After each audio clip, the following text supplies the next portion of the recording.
안녕하세요. 휴넷 에듀테크 연구소 변소율 팀장입니다. 네, 오늘은 HR의 최대 축제 SHRM에서 제가 받아온 인사이트를 공유해 드리려고 하는데요. 첫 번째 시간에서 올해 SHRM의 캐치프라이즈 그리고 키워드에 대해서 잘 들으셨나요? 네, 커즈 오브 이펙트. 어떤 하나의 원인이 나비 효과를 일으켜서 거대한 영향을 가지고 온다는 내용이었습니다. 네, 가령 팬데믹은 저희가 대퇴사회 시대와 함께 리모트 워크, 하이브리드 워크 등과 같은 대변혁의 변화 바람을 일으켰습니다. 그리고 지금 보이시는 화면에 키워드를 대입해서 이게 원인으로 작용되면 우리는 어떤 영향을 마주하게 될까요? 예를 들면 하이브리드 워크 환경에서도 우리가 긍정적인 조직 문화를 구축할 수 있다면, 그리고 공감적인 리더십을 발현할 수 있다면 말이죠. 네, 이렇게 여러분만의 커즈 오브 이펙트를 상상해 보면서 본 세션을 시작해 보겠습니다. 사실 HRD를 딱 구분해서 들을 수 있는 세션은 많지 않았습니다. 다만 HR이라는 큰 프로세스 안에서 L&D가 갖는 중요성을 그 컨텍스트 안에서 이해할 수 있는 귀한 시간이었는데요. 팬데믹은 저희가 기술 격차를 외부 환경과 기업 내부 간의 기술 격차를 더욱 심화하고 있습니다. 또한 대퇴사의 시대는 인재에 대한 어떤 인재 전쟁을 더 극심하게 불러일으키고 있죠. 이 안에서 우리는 업무 현장에서 비즈니스 민첩성을 더욱 높여가야 되는 숙제를 가지고 있습니다. 그리고 비즈니스 민첩성을 가지고 있을 때 우리가 새로운 스킬을 받아들이고 개발해 나가는 것이 수월해집니다. 그리고 이러한 것을 이끄는 리더십이 그 어느 때보다 중요해지다고 말하고 있고요. 또 문화로 정착할 때까지 어떤 노력이 필요한 것인가에 대한 아젠다도 많이 소개된 것을 제가 듣고 왔습니다. 직원 경험이 점점 개인화되고 있는 것처럼 학습 경험도 개인의 커리어에 맞춰서 점점점 퍼스널라이즈드가 되어가고 있고요. 조직의 관점에서는 우리가 필요한 인재를 내부 직원뿐만 아니라 내외부 그리고 그 이상의 디지털화된 로봇, 자동화 그리고 AI까지 어떻게 액세스해 나갈 것인가 라는 차원의 중요 과제를 가지고 있습니다. 지금 말씀드린 이런 내용이 가능해지려면 디지털 기반으로 플랫폼이 갖춰져 있어야 됩니다. 그래서 오늘은 디지털 HR까지도 살펴볼 수 있도록 하겠습니다. 첫 번째로 워크플로우 러닝이 가능하기 위한 첫 번째 단계입니다. 제가 러닝 어질리티라는 키워드를 썼다가 워크플레이스 어질리티라는 단어로 바꿨어요. 좀 비즈니스 관점에서 현업에서 어떤 민첩성을 가져야 되는가에 대한 관점인데요. 우리가 조직에서 간혹 착각하게 될 때가 있습니다. 효율적으로 일하는 걸 민첩하다고 말하게 되기도 하죠. 네, 우리는 어질리티는 이런 역량이라고 합니다. 민첩하게 생각하고 이해하고 그것을 쉽게 행동으로 이행할 수 있는 능력이라고 합니다. 네, 이런 질문을 던져보면 쉽게 알 수 있을 것 같습니다. 우리 임직원이 수행해야 될 과제나 일을 이해하고 있습니까? 직원들이 자신의 산출물이 조직에 어떤 기여를 하게 되는지 정확하게 알고 있습니까? 현재 프로세스를 변경해야 될 때를 인지하고 이거를 주도적으로 이끌고 있습니까?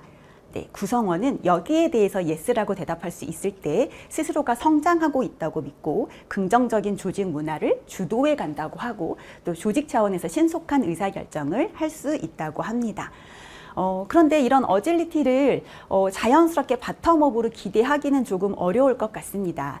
미국에서 진행한 설문조사에 의하면 직원의 63%가 관리자나 고용주로부터 어떤 식으로든 자신의 목소리가 무시당한다고 느낀다고 합니다. 아마 회의 자리에서 의견을 내보라고 했을 때 모두가 침묵하고 있었던 이유는 내가 의견을 내도 문이 다 닫혀 있을 건데 이런 마음이 직원의 마음속에 있을 거라는 거죠. 그래서 새로운 아이디어에 대해 얼마나 개방적인 라는 것이 우선되어야 된다는 내용으로 좀 본 그림이 제가 여러분들과 공유하고 싶어서 가지고 왔습니다. 네, 어질리티가 발현되기 위해서는 조직적인 노력이 필요합니다.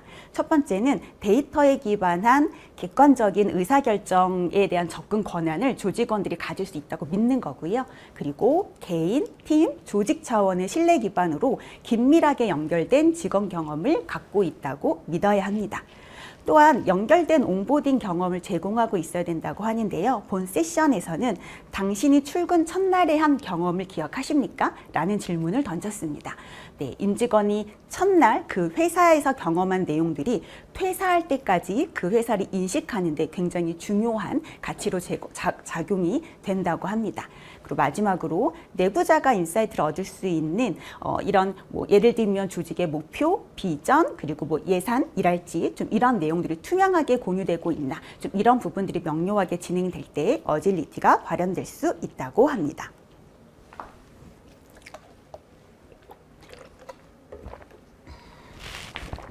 네, 이 중에서 제가 온보딩 화면을 가지고 왔어요. 네.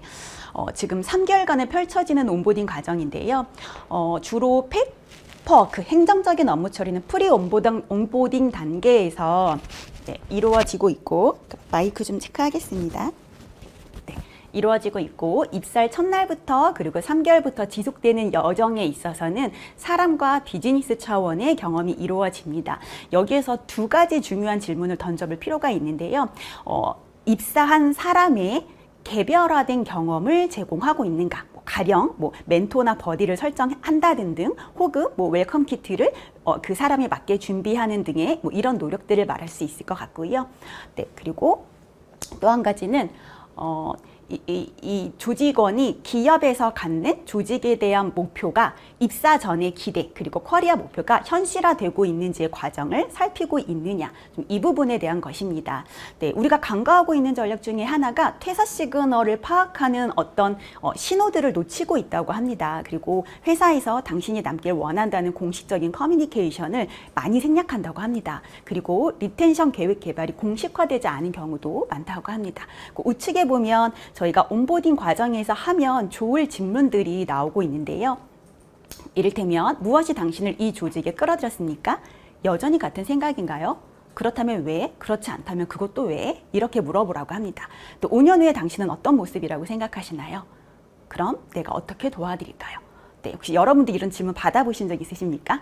저는 이 질문을 작성하면서 저 스스로에게도 질문을 던졌던 것 같아요. 그리고 지금 제가 기대했었던 것이 어떻게 현실화되고 있는지 저 혼자 스토리텔링을 하면서 지금 아직 내가 여기에서 더 하고 싶고 할 수 있는 일들이 많구나를 느낄 수 있는 시간이 됐던 것 같습니다. 저는 HR 그리고 HRD 담당자뿐만 아니라 리더분들도 현업에서 이런 질문들을 함께 던질 수 있다면 우리가 신입 직원뿐만 아니라 경력 직원 혹은 새로운 직무를 맡게 된 기존 직원들까지도 중요한 자기가 존중받고 있다고 이런 느낌을 가질 수 있지 않을까라는 생각을 해봅니다.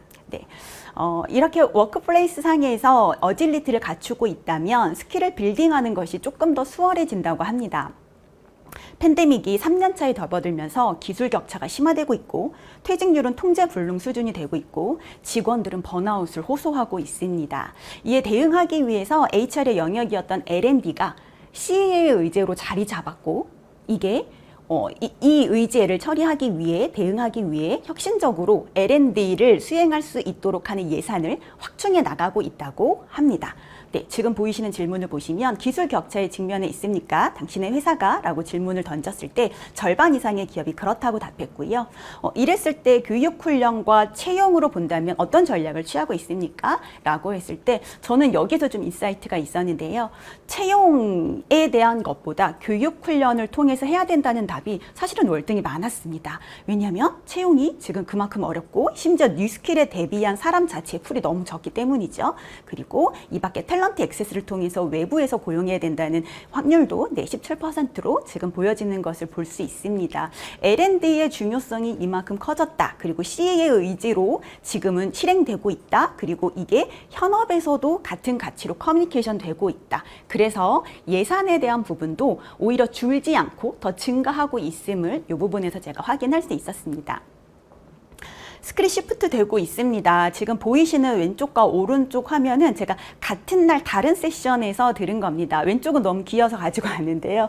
HR분들이 3년간 바이러스와 정말 치열하게 싸움을 가졌습니다. 한편 이렇게 치열하게 싸우면서 동시에 뭘 준비해 주셨냐면 사람과 기계가 협업해서 성과를 창출할 수 있도록 하는 노력에도 많이 네, 기여해 주셨습니다. 네, 로봇과 인공지능의 급격한 발달은 일터에서 생산성과 안정성을 향상시키는 역할을 하게 될 것입니다. 그리고 인간은 인간만이 할 수 있는 크리에이티브한 역량, 그리고 이러한 급격히 발달하는 기술과 어떻게 협업해 나갈 것인가에 대한 부분들을 어떻게 스킬업 해 나갈 것인가에 대해서 우리가 스킬 시프트가 되고 있다고 볼 수 있을 것 같습니다. 디그리드에서 발표한 내용에 의하면 L&D의 전통적인 영역이 비즈니스를 현재 구동하는 데 필요한 기본적인 인력, 필수에 대한 인력을 준비하고 개발하는 것, 그리고 학습 콘텐츠를 만드는 것이었다면 앞으로 펼쳐질 L&D의 새로운 이니셔티브는 더 민첩하고 혁신적이며 건강하고 포괄적인 인재를 채용하고 개발하는 것뿐만 아니라 긍정적인 학습 문화를 만드는 것에도 책임을 갖게 될 것이라고 합니다. 아마 지금 듣고 계시는 HR 그리고 HR 담당자분들 학습 문화 구축에 굉장히 고민을 많이 하고 있으실 것 같아요. 실제로 미국에서도 L&D의 영역은 이렇게 확장이 되고 있고요. 그래서 우리의 역할도 학습 컨텐츠를 푸시하는 사람이 아니라 긍정적인 학습 문화를 만들어서 학습의 일상화를 촉진하는 사람으로 바뀌어 가고 있다고 생각하시면 될 것 같습니다. 네. 미래경제포럼에 의하면 새롭게 2025년까지 인간과 기계의 분업 전환으로 8,500만 개의 직무가 기술로 대체되고 없어진다는 거죠. 새로운 분업에 적합한 9,700만 개의 새로운 직무가 창출돼서 이로 인해서 수백만 명의 사람들이 영향을 받게 된다고 합니다. 네, 수요가 증가하고 있는 직무들의 내용을 한번 보실까요? 키워드를 보면 데이터, 인공지능, 빅데이터, 디지털 마케팅, 프로세스 자동화 이렇게 되고 있네요. DT와 관련된 역량들이 아주 뜨겁게 대두가 되고 있고요. 거꾸로 단순하게 데이터를 입력하거나 행정적인 비서나 회계급여 관리자나 회계사나 이런 부분들은 오히려 수요가 감소하고 있다고 합니다. 여기에서 여러분들은 어떤 생각을 하고 계신가요? 지금 떠오르는 직무에 대해서 여러분들 조직의 전문가가 충분하십니까? 만약에 그렇지 않다면 채용 계획, 육성 계획이 세워져 있으십니까? 네, 이것도 아니라면 외부에서 조달할 수 있는 계획이 세워져 있으십니까? 네, 이 질문들을 가지고 앞으로의 내용도 같이 들어보시면 좋을 것 같습니다. 네, 새롭게 대두된 역량을 우리가 습득하기 위해서는 기본적으로 저희가 10개의 이런 역량을 갖춰야 된다고 합니다. 일관되게 꾸준히 과거부터 중요하다고 했었던 문제 해결력, 창의적 사고력 이런 부분들은 큰 축으로 차지하고 있고요. 새롭게 대두된 역량으로 우리가 주목해야 될 부분은 능동적으로 학습할 수 있는 학습 전략을 수립하고 문화로 조성해내야 되는 부분들, 그리고 조직원들의 입장에서 레질리언스를 강화하고 스트레스 관리나 업무 유연성, 또 웰빙에 대한 부분들을 잘 컨트롤할 수 있는 역량, 자기관리 역량입니다. 사실 우리나라는 이 부분 좀 취약하다고 생각이 되는데요. 이 부분이 새롭게 대두된 역량으로 떠오르고 있고요. 그리고 사회적으로 긍정적인 영향력을 펼칠 수 있는 리더십, 그리고 DT 역량들도 보실 수 있습니다. 아마 새롭다고 생각하시는 역량은 없으실 것 같아요. 다만 현업에서 문제 상황에 기반해서 워크플로우 러닝으로 러닝 저니를 설계하는 일이 어려운 거죠. 네, 저는 이 장표에서 어떤 인사이트를 얻었냐면 우리 학습자는 이미 주도적으로 학습할 수 있는 준비가 되어 있습니다. 지금 보시면 학습자가 선호하는 교육 방식은 단일화되어 있지 않습니다. 심지어 디지털로 이미 이동하고 있습니다. 그리고 일과 학습이 결합된 형태, 시뮬레이션 혹은 러닝 바이 두잉을 확인할 수 있는 학습의 방식을 선호하고 있고요. 그리고 개인이 선호하는 학습 경험과 플랫폼 사용 패턴이 아주 개인화되고 있습니다. 여러분, 우리가 학습 경험을 설계하는 것, 그리고 이를 이벤트가 아니라 러닝 저니로 설계하는 것에 있어서 사실 굉장히 어려움을 겪어왔고, 이 개념을 이해하는 것 자체가 혹은 학습자가 준비됐다고 생각하는 것 자체가 어려웠잖아요. 근데 본 데이터를 보시면 학습자는 이미 여러 가지 학습 경험들에 대해서 수용하고 있고, 그리고 개인화되어서 본인이 하고 싶은 학습 방법, 기능, 퍼포먼스 서포트까지도 선택할 수 있는 준비가 되어 있습니다. 그래서 우리가 러닝 저니즈 커밍이라고 제가 작성해 두었는데요. 우리가 여기에 대해서 어떻게 학습자보다 더 빨리 앞서 나가서 이런 환경을 만들어 갈 것인가를 같이 고민해 볼 수 있으면 좋을 것 같습니다.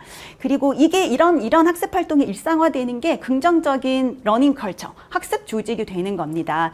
여기는 제가 디그리드 장표에서 가지고 왔는데요. 보시면 학습 조직이 긍정적 주도적으로 형성된 조직은 L&D 팀이 푸시하는 교육보다 자기 주도적으로 학습하는 빈도가 월등하게 높다고 합니다. 그리고 업스킬, 리스킬 기회에 미래지향적으로 강화를 받을 수 있다고 하고요.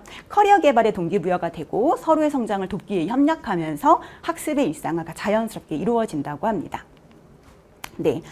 L&D가 팬데믹으로 인해 L&D가 아주 중요한 가치가 되면서 과연 효과성이 있을까라는 부분들에 대해서도 우리가 많은 고민을 했었던 것 같습니다. 혹은 교육을 멈췄었던 기업들은 그래서 우리가 어떤 손해를 받지도 궁금하실 것 같습니다. 네, 미국의 설문조사에 의하면 약 75%의 직원들은 긍정적이다라고 답변을 했다고 했는데요. 저는 이 수치보다 중요한 건 직원들이 교육을 효과적으로 하려면 이렇게 해주세요라고 3가지 말한 게 직무 관련성을 높여주세요. 그리고 소셜 상호작용을 강화해주세요. 컨텐츠 업데이트를 자주 해주세요.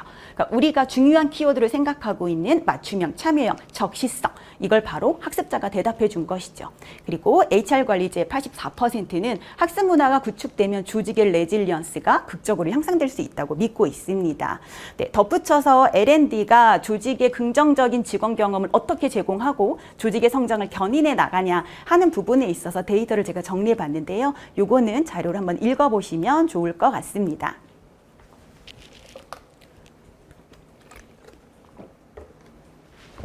제가 한 보따리를 자료를 준비하고 장표 다이어트를 했는데도 전해드릴 내용이 많아서 좀 약간 숨이 가쁜데요. 한텀 쉬고 하겠습니다. 네, 다음은 리더십입니다. 네, 불확실성이 가속화될수록 리더십은 더욱 중요해지고 있고요. 이를 유연하게 받아들일 수 있는 조직 문화를 구축하는 것 동안 조직의 아주 중요한 과제로 자리 잡게 됩니다. 네, 대퇴사가 일어났다라는 사실보다 대퇴사가 우리한테 준 교훈은 무엇인가에 집중할 필요가 있습니다. 대퇴사는 대면 업종의 노동자 퇴사로 시작돼서 다른 업종도 하이브리드 업무가 보편화되면서 직원들이 정신적으로 정서적으로 유체적 건강과 관련해서 노동의 가치를 새롭게 정의해버린 것입니다. 예, 이렇게 됐을 때 우리가 직원들과 어떻게 커뮤니케이션 할 것인지, 조직 문화가 왜 중요한지, 근무 유연성은 우리가 선택이 아니라 필수가 된 시대, 그리고 인력을 재배치하고 자본을 재할당, 채용이나 육성에 대해서 민첩하게 우리가 인력에 대한 계획을 수행할 수 있는 부분이 얼마나 중요한지, 그리고 조직에서 하이브리드 환경이지만 소속감을 갖고 업무에 대한 참여도, 몰입감을 이끌어내는 게 얼마나 중요한지, 그리고 다양성, 형평성, 포용성이 가는 문화 육성을 우리 리더들이 얼마나 책임감을 가져야 되는지, 이런 부분들에 대해서 인사이트가 있어야 합니다. 대퇴사 시대는 인재 전쟁을 불러일으켰습니다. 그리고 여기에서 살아남으려면 HR만 노력하면 되는 게 아니라 리더분들이 현업에서 노력해줘야 되는 부분도 굉장히 큽니다. 네, 사람 중심의 어떤 리더십을 갖는다는 건 어떤 내용일까요? 네, 급변하는 외부 환경, 인재계획 리소스는 부족하죠. 그리고 이렇게 인재를 저희가 뽑고 싶어도 뽑을 수 없는 데가 있고, 심지어 뽑아놓은 인재들도 노동의 가치가 변했다면서 다른 가치를 얘기하고 있습니다. 그리고 보통 한국에서는 실무를 잘하는 사람이 리더가 됐기 때문에 조직의 포용성에 대한 부분이 부족할 수 있습니다. 네, 그때 여기서 중요한 건 이 사이클에서 하나만 고른다면 사람 중심의 리더십의 부재 한지에 대한 진단, 그리고 이를 육성하기 위한 접근을 저라면 선택하겠습니다. 네, 그래서 사람 중심의 리더를 육성하는 것이 얼마나 중요한지에 대한 얘기를 좀 나누어 보고 싶고요. 사람 중심의 리더는 이런 특징을 가지고 있다고 합니다. 흥분되고 열망하는 비전 중심으로 사람들을 단결시키고 이 비전을 비주얼하게 공유해 준다고 합니다. 비저블 리더십이라는 단어가 세션에서도 소개가 되었었고요. 그리고 구성원들이 강한 소속감을 느끼고 조직의 성공에 기여할 수 있다고 믿을 수 있도록 커뮤니케이션 한다고 합니다. 그리고 전략을 실행하기 위해 최고의 인재를 유치, 개발, 보유하는 것에 대한 중요성을 느끼고 있고 참여한다고 합니다. 그리고 전략적 관점에서 프로세스보다 결과에 집중한다고 합니다. 그리고 비전과 전략의 몰입에 도움이 되는 혁신을 지속적으로 창출해 나가는 크리에이터로서의 솔선수범을 보인다고 합니다. 그리고 다른 사람들을 효과적으로 이끌고 발전시킬 수 있도록 자기 자신의 개발에 부지런하다고 합니다. 아마 자기 자신의 정서적인 부분 그리고 자기 개발에 대한 부분을 놓치고 있는 리더분들이 저는 많으실 거라고 생각합니다. 네, 여기까지가 저희가 다 예스가 되어야 사람 중심의 리더라고 합니다. 네, 사람 중심의 조직의 트렌드라는 내용을 보고 이런 것도 트렌드가 있나라는 생각을 했는데 우리가 다 알고 있는 내용이지만 우리가 잘 발휘하고 있지 못하는 내용들이 담겨 있다 싶어서 가지고 왔습니다. 다양성을 넘어서 공정하고 포용적으로 우리가 커뮤니케이션 하는 게 중요하다는 것을 알고 있나? 라는 부분이 담겨져 있었고요. 그리고 워크 앤 라이프에서 라이프 앤 워크로 우리가 인생에서 있는 어떤 경험들을 우리 직원들과 편하게 소통할 수 있느냐, 이게 자연스럽냐 라는 내용도 있었습니다. 그리고 공감, 회복 탄력성, 소속감을 포함하는 중간관리자 교육에 더 많은 투자를 한다고 합니다. 우리 기업은 그렇게 투자하고 있나요? 체크해 보시면 좋을 것 같습니다. 그리고 하이브리드 근무를 운영하는 것도 사람 중심의 조직에서 하는 특징 중에 하나라고 합니다. 그래서 우리가 조직원들을 참여시키고 그리고 공감해주고 그리고 이거를 공정하게 이끌어가는 부분에 있어서 어떻게 보면 우리가 문화적인 차이로 이해할 수도 있지만 결국엔 우리나라도 이 부분들에 대한 역량을 갖춰줘야 된다라는 부분을 제가 세션에서 배울 수 있었습니다. 하이브리드 혹은 리모트 워크가 되면서 리더분들 혹은 HR분들 어떤 부분이 제일 힘드신가요? 네, 생산성 제일 힘드시지 않으신가요? 성과 관리 제일 힘드시지 않으신가요? 네, 연간 성과에서 연중으로 지속적으로 수행할 수 있는 성과 관리 프로세스로 전환을 해야 됩니다. 진정으로 전환된 기업들이 얼마나 있을까요? 전환하지 않은 기업들도 있고요. 전환했지만 형식적인 기업들도 있고요. 제대로 정착한 기업들은 사실은 많지 않다고 합니다. 예, 연중으로 지속되는 성과 관리 프로세스에서 우리가 유념해야 될 부분은 스몰 스텝으로 단기 목표를 설정해 가는 것, 그리고 조직의 목표를 연결시키고 지원하는 목적으로 들어가면서 그리고 직원이 목표를 실행해 나갔을 때 기여도를 데이터 기반으로 체크할 수 있는지에 대한 부분이 중요하다고 합니다. 그리고 실시간 피드백을 제공할 수 있는 환경인지 또 공식적인 리뷰를 남기고 있는지 이런 부분들이 트래킹이 되어야 된다고 하고요. 지금 보이시는 CPM을 활용하면 조금 더 우리가 수월하게 활용할 수 있다고 합니다. 지금 보시면 CPM을 활용하면 조직 팀 개인의 목표를 조직의 비전과 연결할 수 있고 우선순위 목표에 집중할 수 있고 데이터 기반으로 기여도를 측정하고 상시적인 피드백을 제공할 수 있다고 하는데요. 휴넷도 사실은 이런 피드백을 이런 시스템을 쓰고 있습니다. 뭐 기능의 차이가 있을 수는 있지만 사실 시스템이 있고 없고의 차이보다 조직원과 리더가 여기에 대해서 어느 정도 준비되어 있나 그리고 지금 보이시는 오른쪽에 보이시는 중요한 어떤 토픽들을 알고 있나가 더 중요하지 않나라는 생각을 해봅니다. 네, 성과를 리뷰를 할 때 우리가 또 중요하게 생각해야 될 게 있습니다. 파이널로 최종 리뷰를 할 때 우리가 어떤 식으로 진행을 해야 될까요? 구두상으로만 하면 될까요? 아니면 친하니까 담배 피면서 하면 될까요? 네, 최종 리뷰는 진행 과정에 대해서 공식적으로 요약을 해줘야 된다고 합니다. 기대 목적 명확해야 되고요. 직무에 대한 정의, 필요 영역 명확해야 되고요. 측정 가능한 목표와 설정, 기여도가 명확하게 측정되어야 된다고 합니다. 그리고 일상적인 코칭을 제공했었던 내용들 그리고 그런 피드백이 문서화되어 있는 것까지도 중요하다고 합니다. 제가 맨 아랫줄을 보고 잠깐 사실은 좀 크게 웃었었어요. 만약에 우리가 제공한 성과 리뷰에 대해서 상대방이 놀랐다면 이 모든 과정은 실패한 것이라고 합니다. 네, 그만큼 우리가 명확하게 커뮤니케이션 하거나 솔직하게 커뮤니케이션 하거나 상시적으로 커뮤니케이션 하는 것에 미숙하다는 거죠. 그래서 이런 부분들에 대해서 오히려 마지막 한마디를 기억하면 우리가 조금 더 부지런하게 커뮤니케이션 하지 않을까 싶어요. 우리 구성원이 내 성과평가에 대해 깜짝 놀랐다? 네, 그러면 리더가 HR이 성과 관리에 실패한 거나 다름없습니다. 네, EX 트렌드를 제가 문화에 대한 내용에 앞서서 잠깐 보려고 했어요. 앞선 내용들이 사실은 다 EX 트렌드와 엮어져 있기는 합니다. 글로벌 EX는 DEI와 더불어 소속감, 빌롱잉이 굉장히 중요해지고 있고요. 그리고 리더들에 대한 번아웃, 이탈에 대한 현상, 핵심 인재 관리 어려움 이런 부분들도 글로벌하게 저희가 겪고 있는 문제라고 합니다. 그리고 하이브리드 근무는 이제는 표준화가 되어가고 있고요.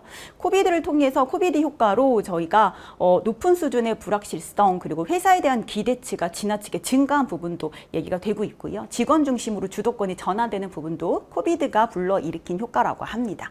또 하이브리드 워크가 진행되면서 근로자들은 일과 삶의 경계가 모호하다고 느끼고 있고 단점에 대해서도 굉장히 객관적으로 문제를 호소하고 있다고 하고 정신적인 문제의 원인으로도 하이브리드 워크가 작용한다고 문제를 호소한다고 합니다. 또 미래의 역할을 준비하는 것에 있어서도 직원들이 업무 환경에 대해 내가 통제력을 갖길 원하는 부분들이 있으면서도 거꾸로 원격 근무의 단점을 인정하기도 하고 이런 부분들이 우리가 업무 유연성에 대한 제도를 가져갈 때 어떻게 효율적으로 풀어가야 될지를 잘 고민해 봐야 하는 토픽이라는 생각이 들었습니다. 이런 EX 흐름 안에 ESG와 더불어 DIMB가 중요한 역할로 대두되고 있습니다. 한국의 경우 성비 내지는 세대 간으로 이런 이슈가 주로 많이 이해되고 있는데요. 사실 미국은 인종 간에 대한 이슈 그리고 성소수자 에 대한 이슈가 굉장히 뜨겁게 다뤄지고 있습니다. 여성, 유색인종, 기타 소수 집단이 고용, 소득, 의료, 주택, 교육, 사법 같은 삶의 질에 대한 측면에서 편견과 차별을 경험하고 있다고 아직도 미국의 근로자들은 많이 답하고 있다고 하고요. 여기에서 사람들이 DINB에 대해서 가치를 존중받고 있다고 느낄 때 그 기업을 선택한다고 합니다. 사실 여기 보여지는 키워드를 이해하시면 될 것 같아요. 다양성은 우리가 정말 인종이나 성비나 세대간이나 이런 부분을 포괄하는 것을 말하고요. 공정성은 우리가 기회를 공정하게 가지고 있느냐에 대한 부분일 수도 있고요. 또 포용성 같은 경우는 우리가 이런 커뮤니티 환경을 가지고 있느냐, 빌롱잉은 우리가 그런 가족 같은 유대감을 가지고 있느냐라는 부분으로 이해해주면 될 것 같습니다.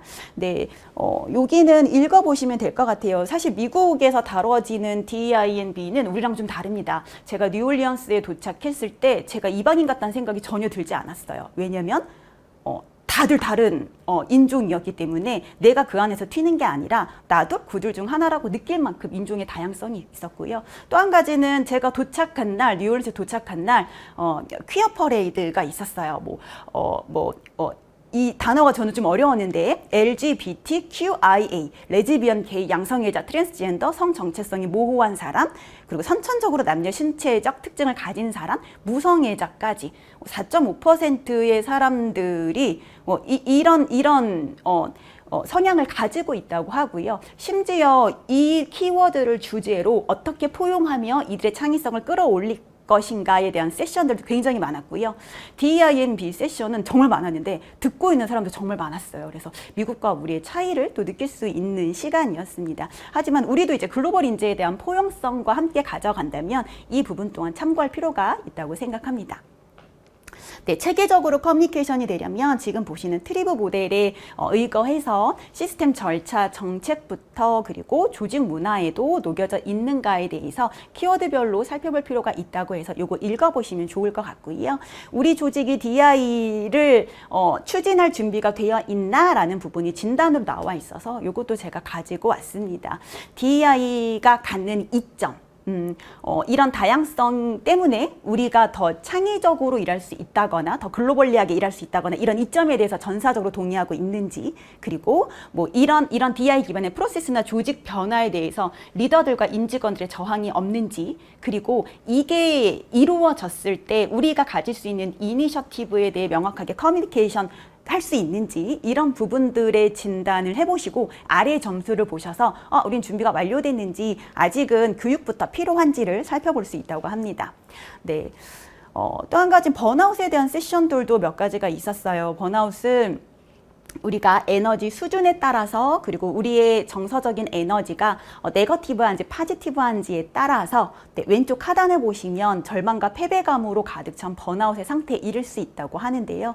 그래서 번아웃을 치료하고 방지하고 면역할 수 있는 방법들에 대해 제시한 세션이 있었는데 어떻게 보면 우리가 다 아는 방법인데 실천하지 않는 방법들, 뭐 예를 들면 스트레스 해소에 대한 주기를 우리가 일정하게 갖고 뭐 걷는다든지, 뭐 같이 교류하는 시간들을 챌린지로 주기적으로 앱으로 체크하면서 한다든지, 휴넷도 그로라는 앱이 있죠. 좀 이런 부분들을 그냥 해야지가 아니라 매일 작은 목표들을 세워서 그거를 데일리로 혹은 주기적으로 하고 있는지를 하고 있고요. 또 에너지를 절약하는 방식이 할 건지, 연기할 건지, 위임할 건지, 안 할 건지, 여기에 대한 4단계에 대해서 살펴보라는 부분들도 나와 있었습니다. 그리고 번아웃에 대한 어떤 경계 설정이 필요한데요. 내 타임을 온오프로 나누어서 이제 할 수 있는 부분. 우리는 마라톤이지 스프린트가 아니다라는 문구가 있었어요. 그래서 여기에 대해서 우리가 잘 관리해 나가야 된다는 부분이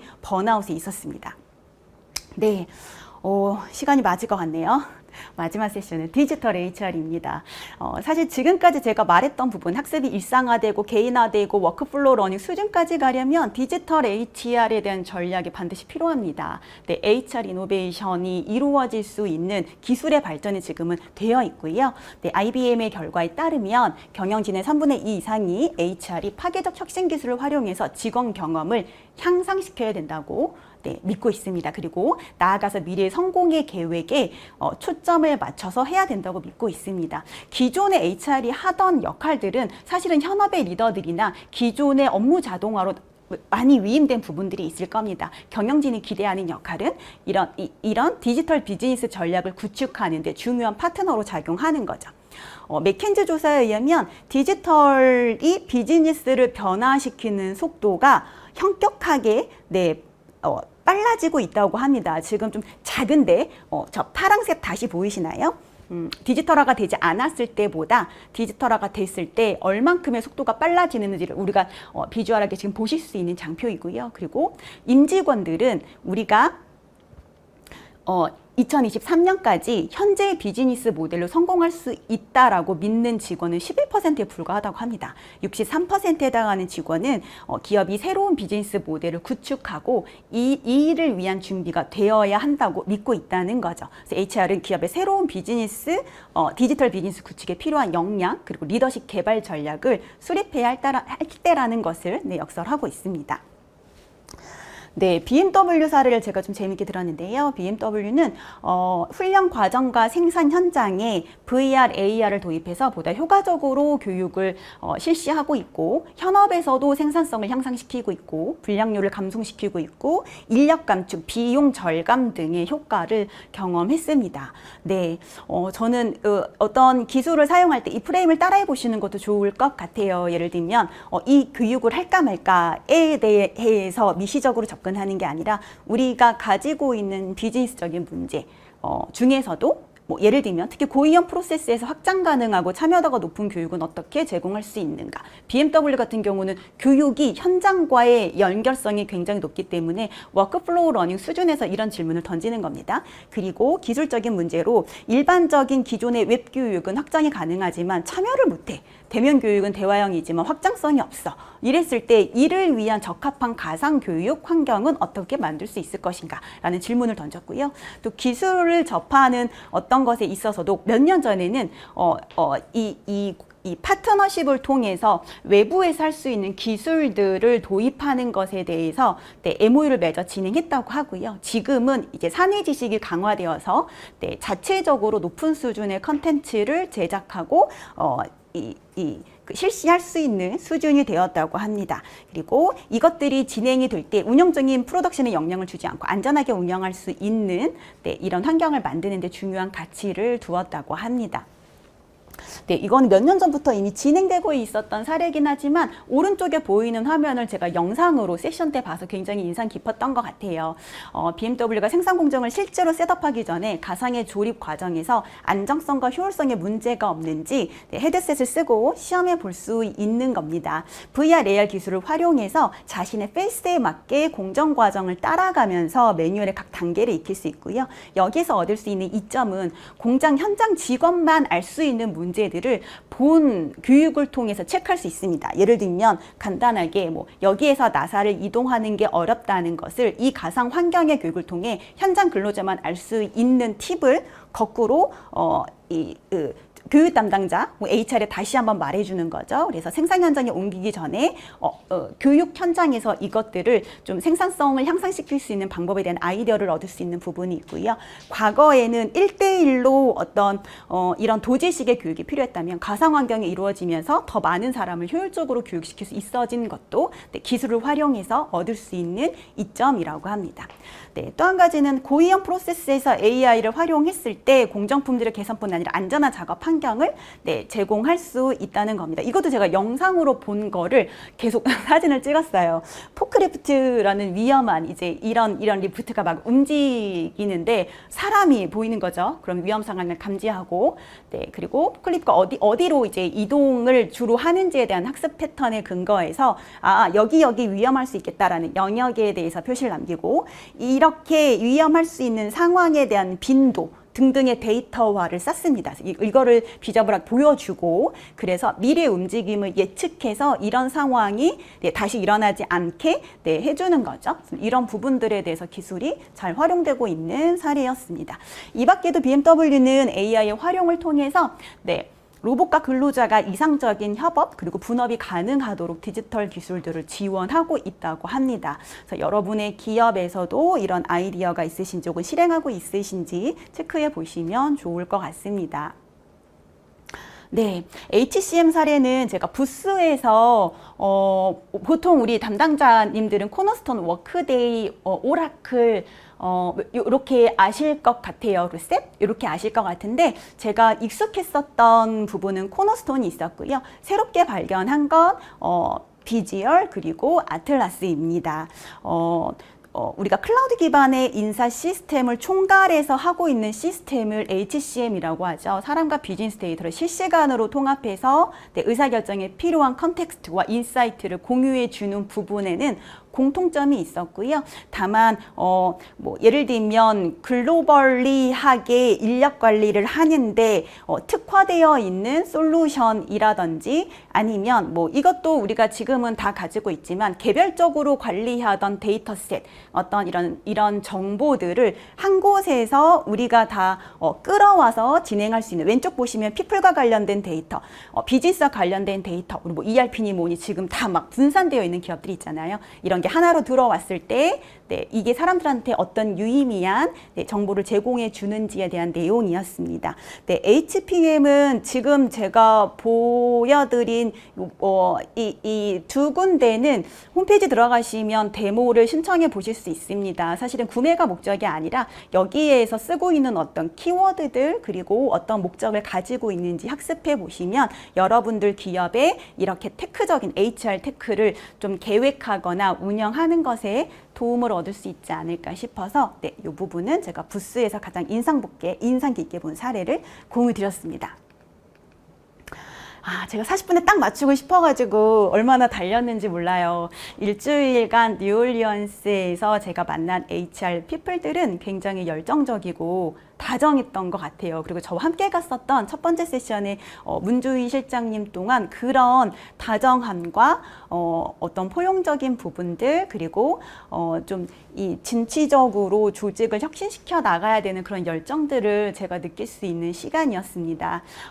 저 같은 경우에는 HRD 담당자로서 또 좋은 인사이트가 있었지만 한 팀을 이끌고 있는 리더로서 좀 많이 배울 수 있는 시간이 아니었나 싶습니다. 지금 SHRM에서 중요 키워드로 뽑혔던 지금 보이시는 이런 키워드들은 HR에서만 혹은 일부 어떤 본부에서만 수행하기는 굉장히 어려운 일들입니다. 현업에 있는 리더들이 잘 알아야 되는 키워드들이고 협업이 잘 이루어졌을 때 가능한 일이라는 생각이 들었습니다. 그래서 저는 HR에 종사하는 사람으로서 한 팀을 이끄는 팀장으로서 본 내용이 여러분들께도 인사이트가 있었기를 바랍니다.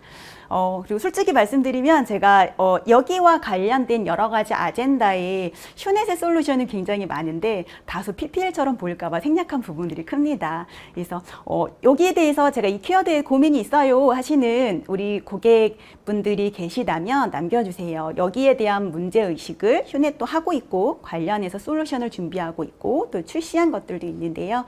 네, 아낌없이 정보를 공유해 드리도록 하겠습니다. 네, 지금까지 경청해 주셔서 감사합니다.